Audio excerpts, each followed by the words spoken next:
Эрүүл амьдрал гэдэг чинь бид нар чинь зүгээр нэг одоо нэг органик хоол идэл, гадаа алхаал, одоо фитнест яваал байна гэдэг чинь бас мэдээж хэрэг нэг эрүүл амьдралын нэг гол хэсэг тий. Гэхдээ бид нар өөрсдөө мэдгүйгээр өдөр тутмынхаа хэрэглээгээр одоо нөгөө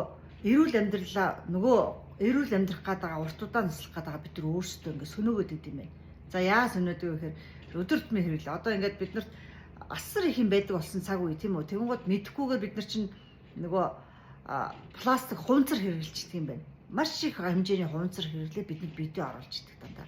За тэр орсон одоо одоо тэр хуванцрыг чинь орчин үед одоо эрдэмтэн судлаач юу гэж яриад байна вэ гэхээр микропластик, нанопластик гэж яриад байгаа байхгүй юу? За микропластик, нанопластик гэдэг чинь энгийн үгээр тайлбарлах юм бол элсний ширхгийг 1000 дахин хуваасандаа тэнцүү хэмжээний тийм жижигхэн бичил элементүүд бидний бие рүү эд эсүүд рүү орж идэг. Бүр эсийн түвшиндээ орж идэг, цуснд орж идэг гэсэн. А нэгэнд орсон бол хизээж гардаггүй. За тэр нь яадгүй юугаар илэрч өгнө гэхээр нөгөө одоо юу нь мэддэхгүй 9 шидийн юм хавдар өвчин гараад байгаа шүү дээ. Энд чинь энэнийг тайлбарлаж байна.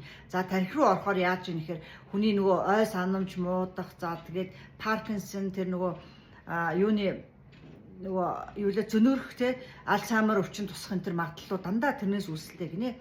За хүний биед орохгүй. За эд эсүүд рүү цусаар орж байгаа учраас элэг, бөөр, зүрх бүх эд хэрэгтэнд орж байна. За тэгэл нөгөө хавдар канцер үүсэх магадлалууд үүсэж байна. За эхийн хөвлийгээ дамжаад шинээр төрж байгаа хүүхдүүд төрөхдөө аль хэдийн нөгөө юутай төрж байна. Нанопластик, микропластик биед нь хүүхдийн цуснд орсон төрж ийн гэж шүү дээ. Чи юу гэсэн үг юм бэ те?